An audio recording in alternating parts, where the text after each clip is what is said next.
Kamu sengaja mendekatkan Safa dengan pria lain agar dia melupakanku. Mataku menoleh dengan cepat, menyeringai ke arah Mas Haikal yang berucap seraya menatapku tajam. Apa untungnya aku melakukan itu? Tanyaku, sembari bersidekap dada, bersandar pada tembok yang mana di dalamnya ada putriku bersama Adi. Tadi Mas Haikal terus berusaha mengambil hati Safa agar mau digendong, tapi anakku menolak. Ia malah merengek meminta Adi untuk menemani dia ke dalam toilet, meskipun aku sudah membujuknya. Hingga akhirnya kini aku diserang oleh pertanyaan Mas Haikal yang tidak terima anaknya lebih memilih Adi dibandingkan dia. Menyalahkan aku karena putrinya enggan untuk dia sentuh. Jelas banyak, kamu sengaja menghilangkan identitasku sebagai ayahnya dan kamu ganti dengan kekasihmu. Aku terkekeh, sungguh pemikiran yang dangkal. Jika mau, aku bisa melakukan itu dengan mudah. Sayangnya, aku tidak setega dia yang dengan sangat ringan tidak mau menganggap Safa ada. Aku seorang ibu, pikiranku bukan hanya untuk saat ini atau hanya memikirkan kesenanganku. Aku pun memikirkan Safa ke depannya. Maka dari itu, tidak pernah aku menjelekkan Mas Haikal di depan Safa. Meskipun rasa benciku sangat besar pada pria itu. Membiarkan waktu yang akan menjawab semua pertanyaan Safa tentang kenapa aku dan ayahnya bisa berpisah. Jangan samakan aku denganmu, Mas, yang bisa dengan mudah membuang perasaan lalu menaruh hati pada orang yang baru. Tidak semudah itu untukku. Itu artinya kamu masih mencintaiku, Al. Mas, Amira menarik tangan Mas Haikal kencang saat suaminya berucap demikian. Wajah yang dipenuhi dengan make up tebal merenggut keberatan. Suaminya mengatakan itu padaku. Enak saja, jelas enggak lah. Siapa kamu yang harus terus aku cintai?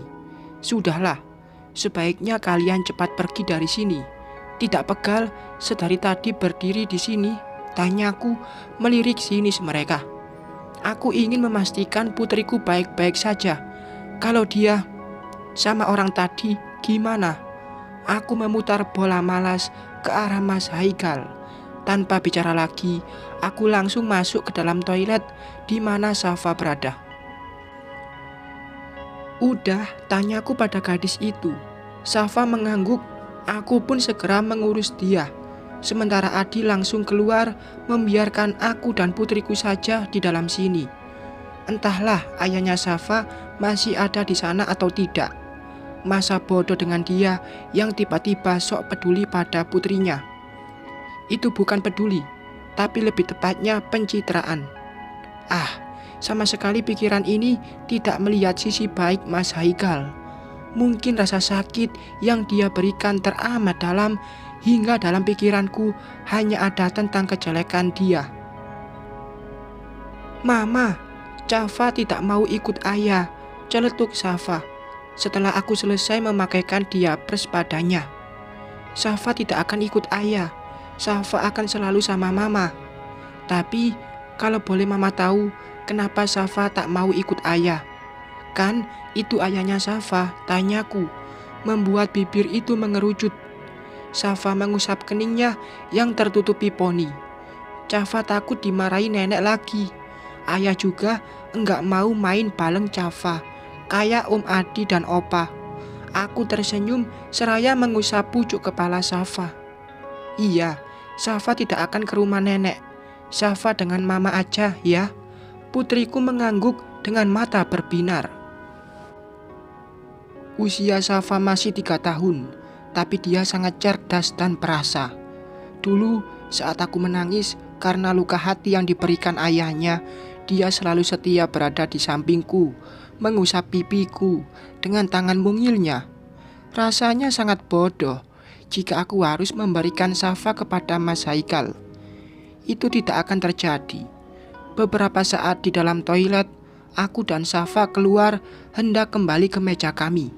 Namun langkahku kembali terhenti saat menyadari ada orang yang tengah menungguku di luar. "Aku ingin bicara," ucapnya. Menyadari keberadaanku, aku menghela napas berat. Bukan takut, tapi hanya akan buang-buang waktu.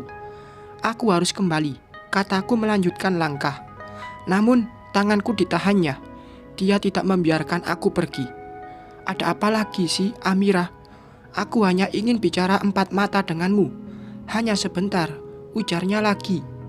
Aku membungkukkan badan, menyuruh Safa agar ikut bersama Adi yang sedari tadi menunggu kami. Mungkin dia khawatir jika anak majikannya ini dicelakai oleh mantan maduku. "Bawa langsung ke Mama, Di."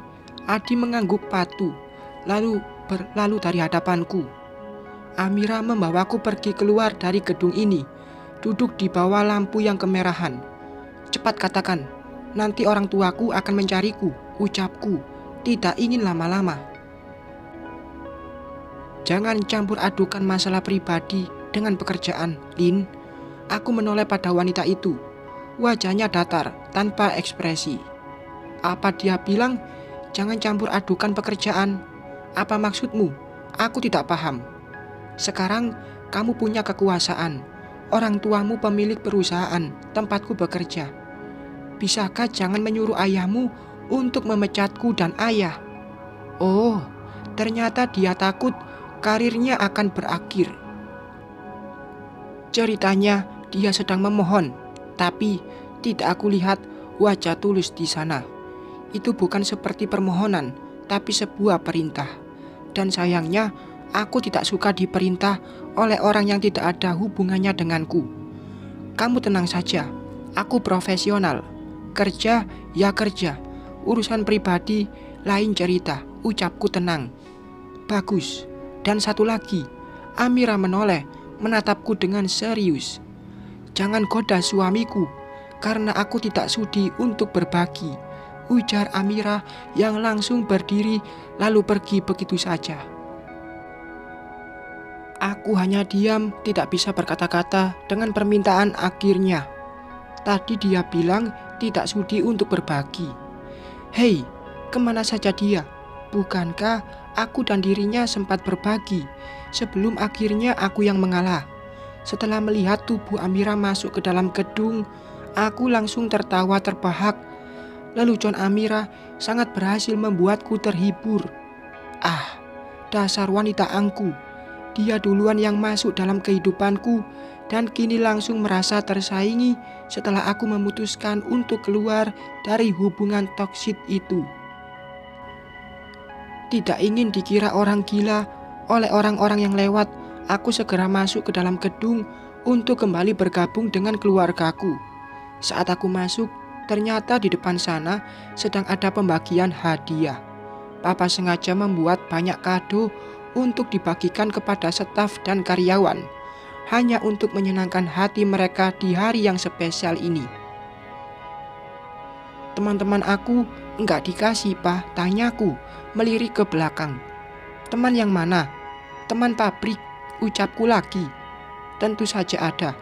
Mereka Papa kasih uang jajan." Aku tersenyum lega.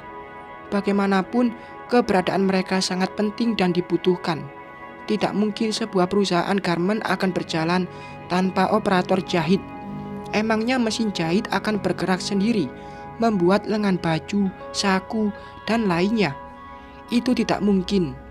Robot dan manusia saling membutuhkan, saling menghasilkan bagi perusahaan. "Kok kamu enggak nanya hadiah apa yang Papa kasih untuk mantanmu?" ujar Papa, membuatku mengangkat kepala. "Ih, untuk apa aku menanyakan itu?" "Ya, mungkin saja kamu penasaran ingin tahu." "Enggak ah, masa bodoh, itu bukan urusan Alina. Tapi ini akan sangat mengejutkan bagi mereka," tutur Papa, malah membuat diriku penasaran. Papa menaik turunkan alis melihatku dengan kedua sudut bibir yang terangkat. Sebenarnya memang ingin tahu, tapi gengsi untuk mengakui karena tadi sudah bilang masa bodoh. Mau tahu gak? Tanya papa mengangkat ponsel, menggerakkannya ke kanan dan kiri. Seketika aku langsung mengangguk karena rasa penasaran sudah semakin menjadi. Ini isi dari kotak atas nama Haikal, ujar papa memperlihatkan gambar yang membuatku membulatkan mata. Itu bukan hanya akan membuat Mas Haikal terkejut, tapi bisa membangkitkan rasa marah yang luar biasa. Dan Amira, dia pasti akan langsung menyalahkan aku atas ini. "Pah, shh, waktu pesta akan segera berakhir. Cepat berkemas, kita akan pulang," ujar papa seraya berdiri lalu meninggalkan aku untuk berpamitan kepada rekan-rekannya. Aku pun demikian, menghampiri meja teman-temanku untuk berpamitan. Sedangkan Safa, putriku, sudah dibawa mama ke tempat istirahat yang berada di gedung ini. Setelah dari toilet tadi, Safa tidur dan dipindahkan ke ruangan khusus yang memang untuk tidur. "Kakak nyangka gue, ternyata lu emang orang kaya, Lin. Maafin ya, selama kerja suka dengan berani nyuruh-nyuruh elu," ujar Mbak Maya saat aku menghampiri meja mereka. "Nggak apa-apa Mbak, santai saja. Dulu kan kita sama-sama buruh pabrik." "Iye, tapi tetap aja rasanya gue nggak sopan gitu." "Santuy," ujarku lagi menghapus ketidaknyamanan mereka. Setelah berbasa-basi, kami pun keluar dari gedung untuk pulang.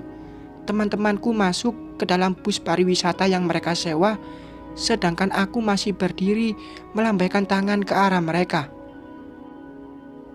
Mama dan papa pun masih berada di dalam gedung, sedangkan Kak Rindu dan Bang Aldi sudah pulang terlebih dahulu karena istrinya tidak enak badan. "Alina!" Aku menoleh melihat orang yang memanggil dan ternyata plak! Au! Aku memekik saat tangan Amira berhasil menamparku dengan sangat kencang. Dia sangat cepat hingga aku tidak mampu menepis dan menghindar. Rasa panas terasa menjalar ke seluruh tubuh. Bukan karena sakit, tapi malu sekaligus marah karena Amira melakukan itu tepat di parkiran yang banyak sekali orang-orang berlalu lalang hendak keluar dari area gedung.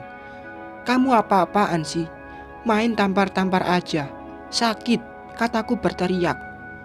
"Sakit katamu? Aku jauh lebih sakit dengan tindakan semena-mena dirimu, Alina." "Tindakanku yang mana?" kataku, tak mau kalah lantang.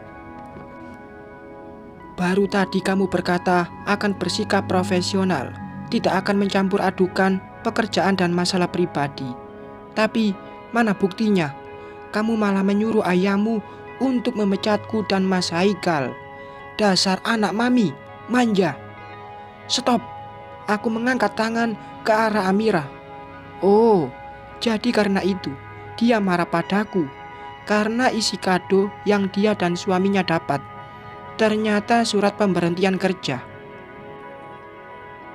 "Baik, akan aku jawab semua tuduhannya. Dengarkan aku, Amira. Aku akan profesional kepada orang yang juga profesional dalam bekerja. Tanyakan pada hatimu, apakah sudah kamu dan ayahmu profesional dalam bekerja?" ujarku, menunjuk dada Amira. Wanita itu menepis tanganku yang menempel pada dadanya. "Kedua, profesional itu ada dalam hubungan pekerjaan. Dan aku sudah tidak terikat pekerjaan denganmu, ayahmu, bahkan suamimu lagi. Aku sudah bukan karyawan AA Garment sejak pertikaian kita waktu itu. Kamu lupa?" Dada Amira semakin naik turun. Mata elangnya terus menyorotku seakan-akan siap untuk memangsaku hidup-hidup.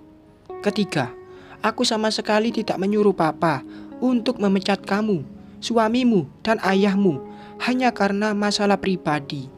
Jika papa sudah bertindak, pasti ada alasan di balik itu. Dan pasti ada hubungannya dengan pekerjaan. Dan alasannya pasti kamu yang menyuruh." Amira menekan dadaku dengan jari telunjuknya. "No," kataku, mengangkat kedua tangan. "Hei, Ada apa ini?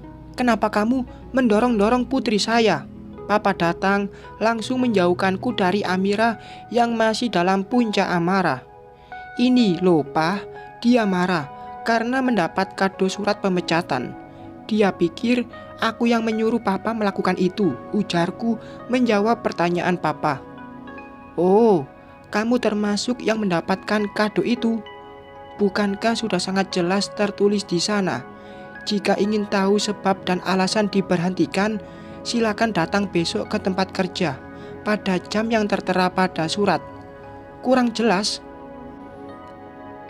Amira bungkam. Ia memalingkan wajah, tidak menatap Papa yang berucap dengan tegas. Suasana pun tiba-tiba hening. Hanya kendaraan tamu undangan yang terdengar melewati kami. Masih ingin bertanya lagi, Papa kembali berucap. Amira menggelengkan kepala. "Bagus, kalau begitu silahkan pulang dan datang tepat waktu besok. Saya tidak suka menunggu, karena pekerjaan saya tidak hanya di satu tempat," pungkas Papa seraya menarikku untuk masuk ke dalam mobil. Amira terlihat kesal. Ia menghentakkan kakinya seraya menghampiri mobil miliknya.